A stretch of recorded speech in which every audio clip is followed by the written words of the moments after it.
A Mother's Obsession by Nick Bodick. This is rather long, but considering it spans nearly 3 decades, that's to be expected. Much of this I don't remember, for obvious reasons, but over the years, I've spoken with my mother and other family members about everything, and I've written their accounts down as accurately as anyone could. Apart from that, I've gotten copies of all the police reports and have written this using information gleaned from them. It all started, quite literally, the day I was born. I was in the nursery of the hospital, and my mom and grandparents were standing at the window. Being that I was born at a large hospital in a major city, there were 7 or 8 other babies there besides me. Next to my family, another woman was standing with a big smile on her face. Not a creepy one, but the smile of someone who was genuinely happy at that particular moment. She was an average looking woman of maybe 22 and had stringy blonde hair. My grandma said she looked like she hadn't showered in days. Regardless of her disheveled appearance, my grandmother greeted the woman. The woman replied cheerily, commenting that all the babies were so adorable. My mom asked the woman which baby belonged to her, but the woman gave her an awkward kind of half glance and didn't answer her. My mom just assumed that the woman hadn't heard her. They all continued observing me and the other babies, with my family making comments about how big of a baby I was. They eventually realized the woman was humming. The blonde lady eventually became aware herself that my family was hearing her, and she immediately apologized, explaining that she was just so excited that her baby boy was finally here. Now that they were interacting again, my mom posed the same question she had earlier, asking the woman which child was hers. The woman replied slowly, in a sing-songy voice, "My baby boy is right there." She finished the statement off with a burst of energy and pressed herself against the glass. "Isn't he beautiful? I just love him so much." My mom and grandparents tried to determine which baby she was pointing at. "The one there with the white blanket?" My grandpa asked her. "No, that baby isn't even half as cute as my baby boy." The woman was still talking in a playful, sing-songy kind of voice, if that makes sense. She didn't seem threatening or creepy. She just seemed like an especially affable new mother. She kept her finger pressed to the window and brought her face up to it so her nose was just touching the glass. "That's my sweet, beautiful, amazing little boy, right there." She still hadn't given any other clues as to which baby she was pointing at, and it wasn't immediately evident because the handful of babies were all mostly grouped together. "Is he right there?" My grandpa took another guess, pressing his own finger to the window. "With the Nike hat?" The woman took a deep breath. She started giddily stamping her feet as if she were overcome with joy. She took her finger from the glass and started clapping her hands together. "He's so perfect, isn't he? Isn't he perfect?" My grandfather looked at my grandma and nodded his head once, and she took it to mean that she should go find a hospital employee. After she walked away, my grandpa turned back to the woman, who was still staring at the baby in the Nike hat, a look of pure joy on her face. The baby in the Nike hat was me. "Ma'am," my grandpa said to her, but she didn't reply. When my grandpa told me the story, this part of which I've also heard from my mom separately, near verbatim, he said that when they realized she was all effusive over me, a newborn that wasn't even hers and didn't have any relation to her, the woman didn't seem delusional or confused, nor did she seem threatening or dangerous.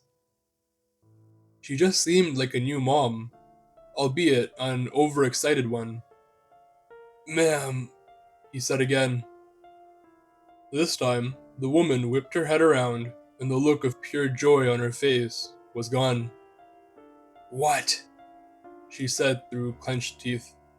He's mine, and he's beautiful. You don't think he's beautiful? My grandpa looked at her and simply said, I don't think he's yours. The woman started breathing heavily, and my mom has described her as looking angrier than she's ever seen anyone before or since. My grandpa put his arm in front of the woman and guided her backward and behind him, making sure he was between her and the woman. Then, as quickly as she'd flipped from excited to enraged, she calmed down and a warm smile crawled across her face. She kissed the tips of her fingers and pressed them to the glass once again, and with that, she turned around and walked away. 30 seconds after the woman left, my grandma came back with a doctor, to whom my mom and grandpa explained what had just happened. The doctor apologized profusely, explaining that, for obvious reasons, they were strict about who could get into the nursery, and that he had no idea how someone would get in there without authorization. A security guard was placed in the nursery until, and presumably after, I was taken home. Now, to where I can, however vaguely recall it for myself. My mom and I went to a playground in the springtime when I was 6 years old, and had walked there since the weather was nice. After play After I'd played on the playground for a while and tired myself out, we began to head back home. About halfway between the playground and our house, two police cars pulled to a screeching halt. Two cops got out of the first car and one out of the second, all with guns drawn. They yelled at my mom to get on the ground, and because I didn't know what was going on, after she did, I got on my stomach on top of her back, begging them not to hurt her. My mom was placed in handcuffs and put into the back of the second cop car while the police talked to me. I explained that the woman they detained was indeed my mother, and I assured them of that even after they asked me about 20 times.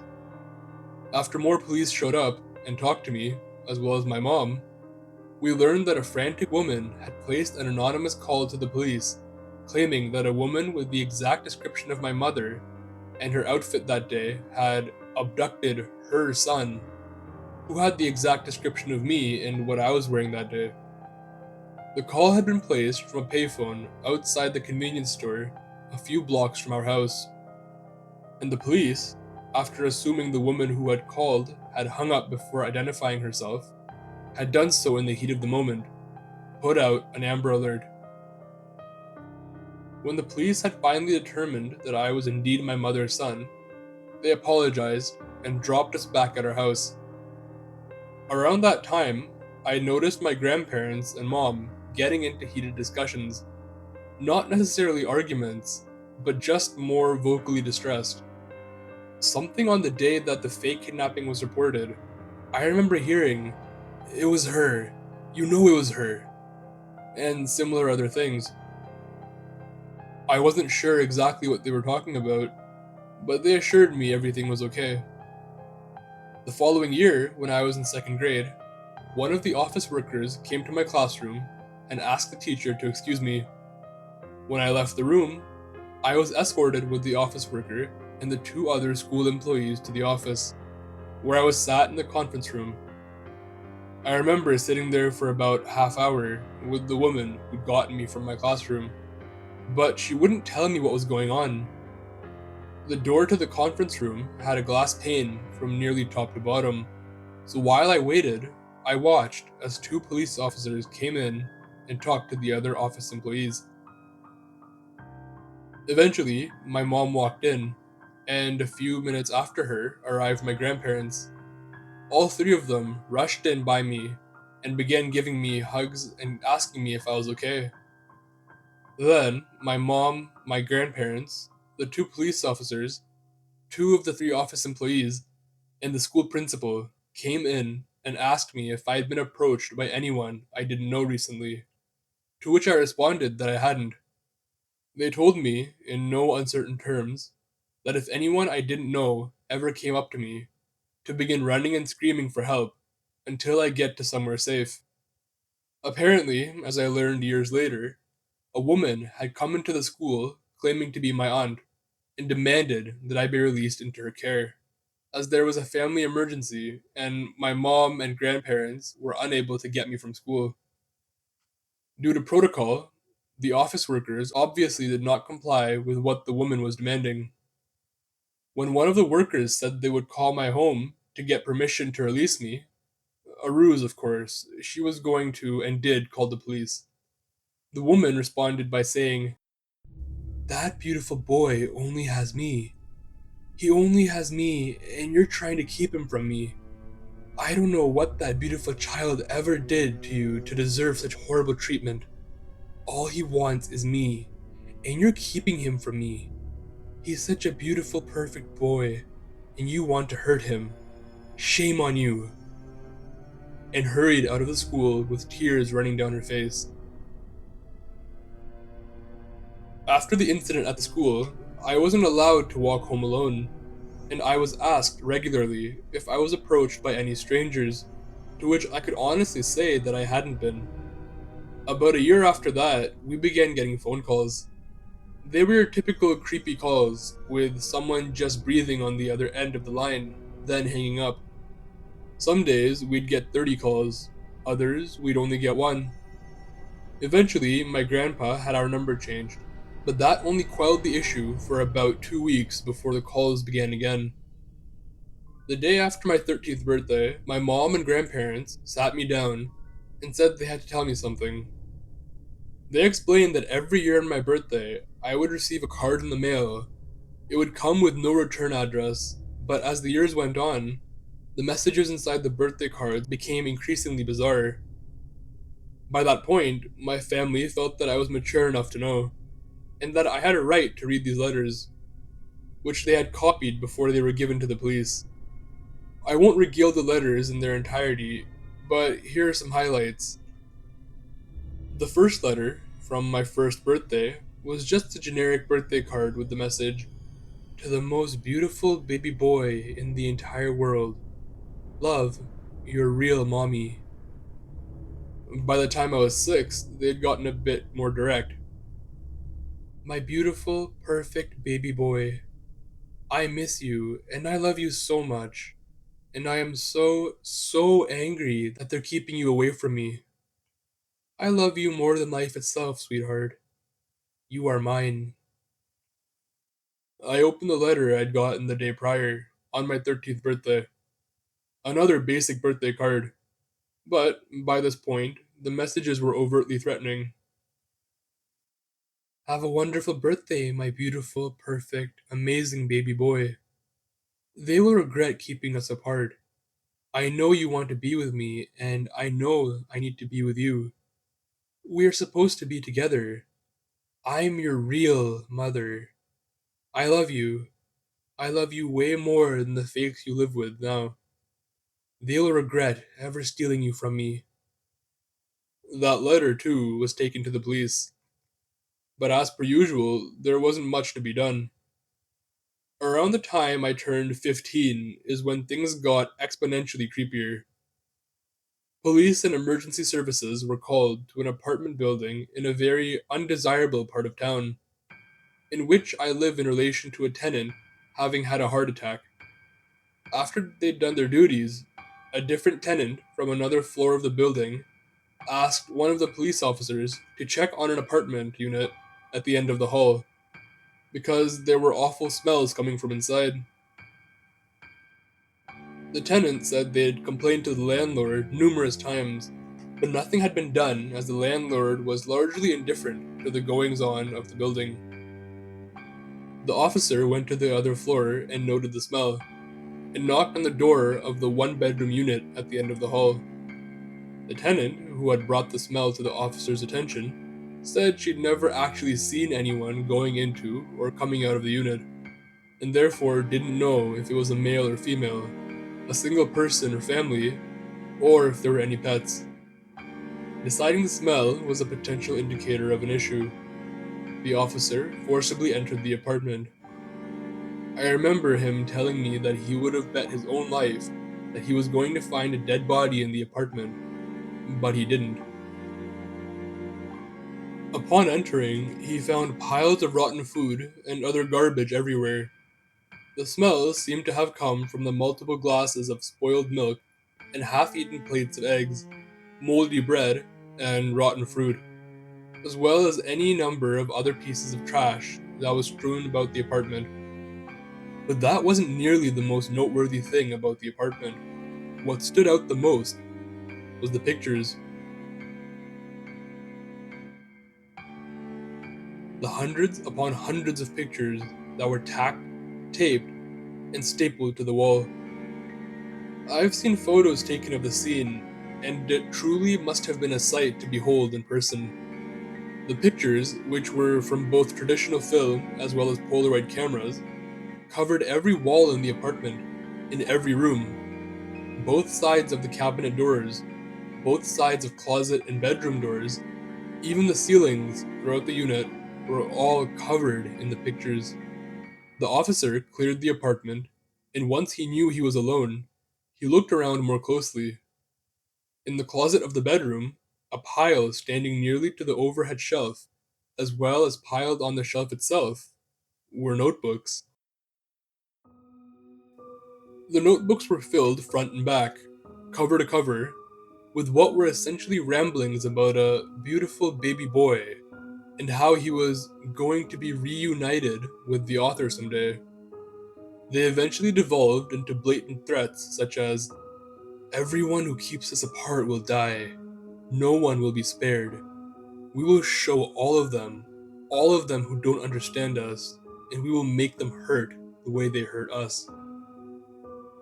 Investigators spent days removing and logging all of the photos off the walls and ceilings, and even longer transcribing all the notebooks, which, based on infrequent labelings of dates, went back to 1989. June 8th, 1989 specifically, my birthday. They spoke to the landlord, who said he had never actually met the tenant that lived in the apartment at the end of the hall. The tenant had been living there for some time when he bought the building, and he received rent on time, so he saw no point in disturbing them. Original documents with the name and information of the tenant were destroyed in flooding after having been haphazardly kept in a storage unit in the basement of the building. And because the landlord got his rent money on time, he never bothered to have them fill out new copies. While trying to determine the identity of the tenant, they also worked on identifying the subject of the notebooks and pictures. They were able to put the pictures into a rough sequential order, and found that the main subject of the pictures has been so since birth. The tenant of the apartments had been taking pictures of me from afar since I was brought home from the hospital. Pictures of me playing with my mom and grandparents, playing at school, my yearbook pictures, which was how they eventually identified me by going to all the schools in the area and eventually finding my middle school, where my 6th grade yearbook photo was recognized. Pictures of me sleeping, taken through my bedroom window, and all other manner of secretive photos taken of me at any and all junctures of my life. We were notified, and my mom and grandparents went over the previous incidents that had occurred over the years, but were still no closer to finding out who the woman was. After the apartment was discovered, years went by, and it wasn't until I was 19 that anything else happened. I was at my girlfriend's house, and we decided to go out for something to eat. Her car was parked in the driveway, and when we went outside, we found that all four of her tires had been gouged open. On the passenger's side of the car was a message, keyed deeper than I'd ever seen any scratches on a car. "Stay away. He's my baby boy." Or, the police were called, but they didn't really have much to go on. My girlfriend and I weren't very deep in the relationship, and the incident had understandably freaked her out. So, for her safety and peace of mind, we decided to break up. Not long after we broke up, I received a letter in the mail. Thank you for getting rid of that nasty girl. You know I'm the only woman you need in your life, and that your real mother knows best. Now, all you have to do is get rid of your fake mom, and fake grandma, and fake grandpa. I'm your real family, your real mom, and you're my real baby boy. Nothing will ever change that. I can't wait until you come back to me.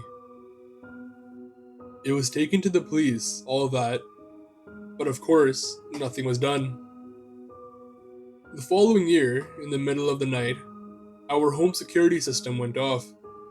We got up to see what was going on, and the police showed up very soon after. At our back door, they found evidence of someone tampering with the lock, and in our neighbor's backyard, where footsteps had led, a butcher knife. On the side of our house was written "Fakes" in red paint. We decided to move after that incident, and nothing else happened until my 21st birthday. A 6-year-old boy was kidnapped on the morning of June 8th, 2010. Around 11 p.m., reports of two bodies were called in, an adult female and a male child that was immediately identified as the missing boy.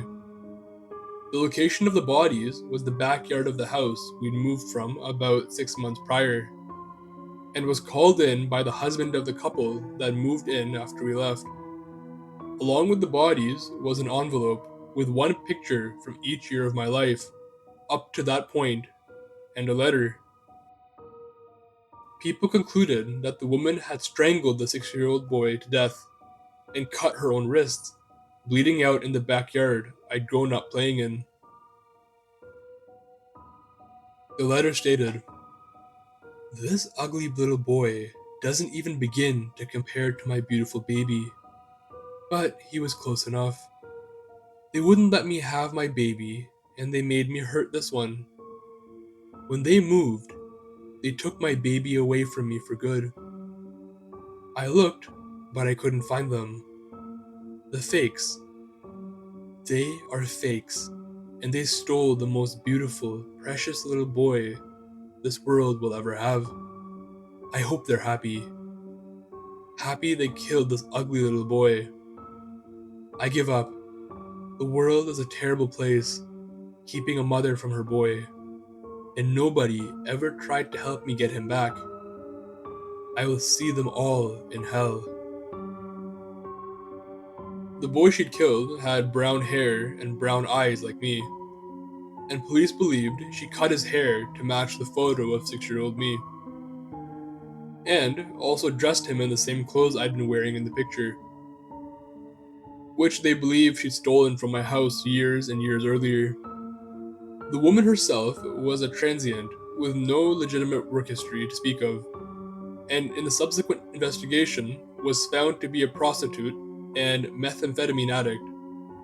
My mom and grandparents, as well as the office workers present during the incident when I was in second grade, were shown photos of the woman and said that there was a chance she was the woman they'd seen in the hospital and school, respectively, decades earlier, and accepted that the ravages of time and drug addiction could have altered her appearance considerably. With this, we thought everything had met its end, albeit a gruesomely tragic one. I'm 28 years old now. My mom and grandparents are living happy lives, as am I. I'm married and have a great career. All of this crossed my mind from time to time, but for the most part, I'd put it behind me. That is, until I received a letter in the mail last week. I tried accepting that the world would never let us be together, that they wanted you to stay with your fake family, and now with your horror. But I know that's not true, baby. You're my beautiful, perfect baby boy, and I know you better than anyone knows you. And I know you need to be with me. I see you every day living your fake life, And I know it's not what you really want. I know your whole life you've been told that these fakes are your family and that they are who you should love. But they are wrong. I am who you need to love. You are my boy. We will be together, no matter what. I promise. I promise I will never let you go. I love you.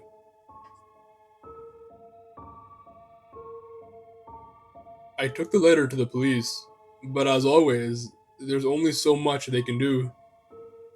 Since I learned what was going on, that I was being stalked, I've often wondered why I was chosen by this woman to be the object of her bizarre affection.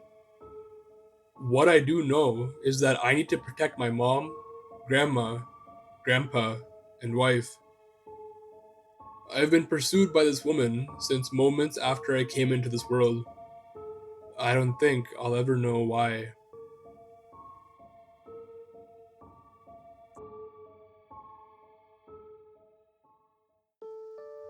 Hey, I hope you enjoyed the video. If you did, please be sure to click on the video on the screen. Also, if you feel like it, please like this video and subscribe to my channel so I can grow it and continue to provide you with high quality content. If you want to stay updated with my work, check out my socials in the description and feel free to reach out with ideas, suggestions, or just to say hello. I'll see you guys next time. Stay safe, and most importantly, keep traveling down the dark path.